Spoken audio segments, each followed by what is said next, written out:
Alors, mesdames et messieurs, vous qui nous suivez depuis nos différentes plateformes, bonjour et bienvenue. Comme vous le constatez avec moi ce matin, dans le cadre de la rencontre de nos cadres ressortissants de la région de Douanza, nous sommes avec un Baobab, l'homme il est caché des personnes. Nous sommes avec Omar Diko, alias Pecos. Il est le président de l'association des ressortissants de Boni. C'est un cadre ressortissant de la région de Douanza qui, dans le passé, a beaucoup contribué au développement de la région et aujourd'hui, actuellement, continue de contribuer au développement de cette région. Et bonjour, M. Diko. Bonjour, monsieur. Merci de nous recevoir. Merci. Alors, quels sont vos mots introductifs à l'endroit de ceux qui nous regardent depuis Douanza et ailleurs? Bonjour à tout le monde. Je salue tous ceux qui sont en train de nous regarder aujourd'hui. Naturellement, très content de vous recevoir vous aussi, oui, par rapport à ce qui se passe chez nous. Merci beaucoup. Alors, M. Diko, nous allons échanger avec vous, comme nous l'avions annoncé dans nos précédentes publications. Échanger avec vous par rapport au blocus de Boni, échanger avec vous par rapport au développement de la région de Douanza de façon générale. Et une fois de plus, merci de nous recevoir dans vos locaux. Alors, sachez que nous allons échanger avec M. Diko par rapport au blocus. Et parlant du blocus, M. Diko, lorsque vous avez entendu la levée, qu'est-ce que cela vous a fait en tant que fils de Boni?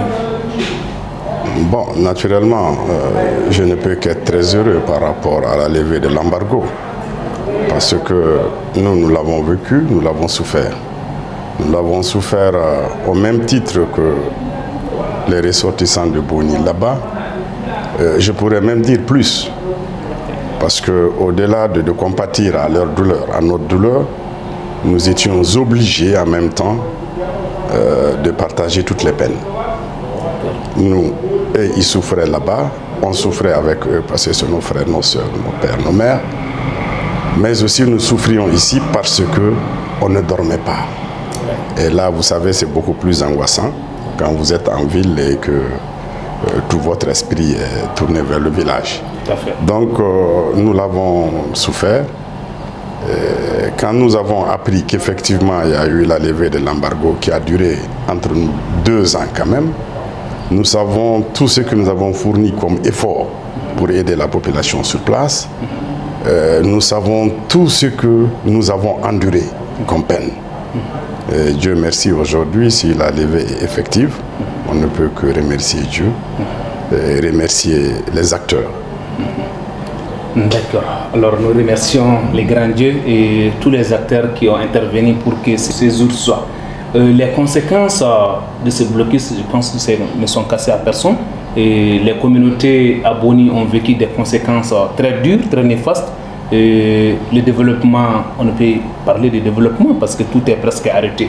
Alors, selon vous, M. Diko, qu'est-ce qu'il faut faire aujourd'hui pour maintenir cette stabilité, pour maintenir, en tout cas, pour qu'il n'y ait plus de blocus, pour que la libre circulation, en tout cas des populations, soit vraiment une réalité de tous les jours?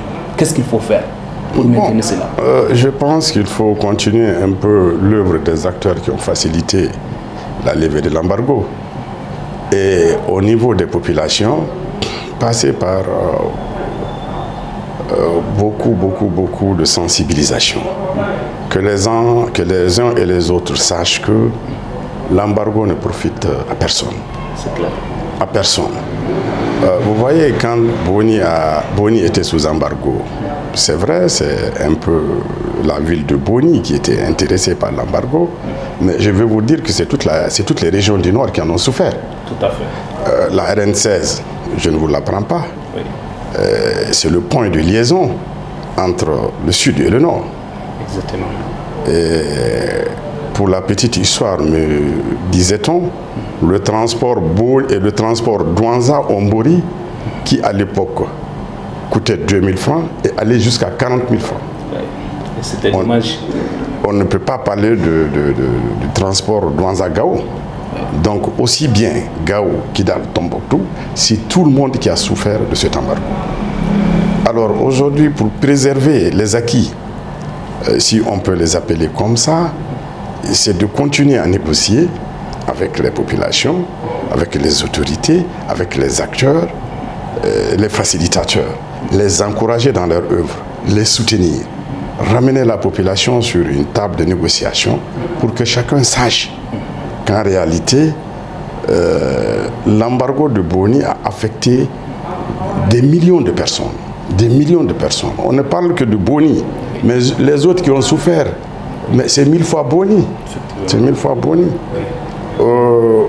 Du temps de l'embargo, nous avons vu des gens qui ont quitté Boni à pied pour rejoindre d'autres villes en cours de route. Il y en a qui sont morts. Il y en a qui ont perdu la vie. On m'a parlé de cette pauvre dame qui est décédée en même temps que son bébé au dos. Vous voyez qu'est-ce que ça fait comme peine pour la population, pour les ressortissants, aussi bien là-bas qu'ici. Sinon, c'est à l'ensemble du peuple malien. C'est-à-dire qu'on ne peut pas imaginer que ça peut arriver. Donc franchement, je le disais, c'est un cri de cœur. Hein. Il faut vraiment encourager, entretenir ce qui s'est passé. Et là, nous en appelons tout le monde à l'œuvre. D'accord. C'est vraiment triste, hein, les peines qui ont été éprouvées par les régions du Nord, on peut dire globalement, la ville de Boni par rapport à cette situation. Et alors, Monsieur le Président, selon vous, qu'est-ce qu'il faut à Boni aujourd'hui, vu que nous parlons de Boni? Qu'est-ce qu'il faut à Boni après 22 mois de blocus? Qu'est-ce qu'il faut faire? Quel appel avez-vous à lancer aux autorités, aux humanitaires par rapport à l'assistance? Bien, oui, vous avez dit 22 mois, mais pour nous, ce n'est pas 22 mois, hein, pour nous, c'est 10 ans. Parce que ça n'a pas commencé aujourd'hui, okay. Mais ça s'est étalé dans le temps. Bon, ce que nous pouvons dire et ce que nous pouvons faire comme appel aujourd'hui aux autorités et à tous les acteurs du développement, c'est vraiment de penser à cette population qui a tant souffert. Je ne sais plus si les ONG encore existent vers là-bas, mais il faut les encourager à revenir pour assister cette population meurtrie. Au niveau des camps de réfugiés, à Bamako et dans les autres régions, vous avez beaucoup de ressortissants du cercle de Boni qui y vivent. Donc, il faut peut-être trouver des moyens pour qu'ils retournent chez eux, vivre en paix. Et surtout vivre en harmonie avec la population, les autorités. Ensuite, nous avons souffert du fait que l'école n'existait pas. C'est vrai, notre association s'était même engagée à payer des professeurs pour enseigner les enfants de Boni qui sont dans les différents centres de réfugiés. Et ça, c'est vrai, c'est notre association même qui paye. Aujourd'hui, que la sécurité semble revenue, nous souhaitons que ces jeunes gens-là retournent au village et que l'école s'ouvre, que l'administration soit et que la vie fonctionne normalement. D'accord. D'accord. Alors, vous qui nous suivez à l'instant, sachez que nous sommes avec M. Oumar Diko, connu sous le nom de PECOS, qui est le président de l'association des ressortissants de Boni. Monsieur Diko, parlant de votre association, est-ce que vous pouvez nous parler un peu de l'association? Quels sont ses objectifs aujourd'hui? Oui, notre association regroupe l'ensemble des ressortissants du cercle de Boni. Notre objectif, c'est aider la population de Boni dans le cadre du développement, dans le cadre de l'assistance. Naturellement, ici au niveau de Bamako, tous les cadres ressortissants de Boni sont membres de cette association. Parmi eux, il y a des illustres qui sont connus, il y a des ministres, il y a des directeurs nationaux, bon, il y a des citoyens lambda comme moi, mais c'est vrai, c'est un ensemble de tous les ressortissants du cercle. Et nous fournissons beaucoup d'efforts en faveur du cercle de Boni. D'accord. Alors, notre entretien tend vers sa fin. M. Diko, qu'est-ce que vous avez à dire pour le développement de la région de Douanza dans sa globalité? La région, c'est une jeune région et elle a besoin de tous les fils et de toutes les filles. Et vous, en tant qu'un cadre, en tant que membre et ressortissant de cette région, qu'avez-vous à dire pour son développement? Oui, bien sûr, j'ai beaucoup à dire parce que c'est vrai, je suis le président des ressortissants du cercle de Boni, mais je suis un des vice-présidents aussi des ressortissants de la région de Douanza. Vous savez, c'est le même thème, hein, c'est du même ordre d'idées. Ici, nous rassemblons l'ensemble des cadres ressortissants de la région de Douentza. Le bureau, il est fonctionnel, il est actif. Et je crois qu'il contribue beaucoup dans le cadre du développement de la région de Douentza. Aujourd'hui, c'est vrai, il faut mutualiser un peu les efforts, il faut que les uns et les autres sachent que Douentza, c'est nous d'abord. Douentza, c'est nous d'abord. C'est vrai, l'État fait ce qu'il peut. L'État fait ce qu'il peut, mais il faut que ce soit nous d'abord qui attachons la ceinture, qui nous battions pour le développement de notre région. Ok, Douentza, c'est nous d'abord. C'est en ces mots que prend fin en tout cas cet entretien.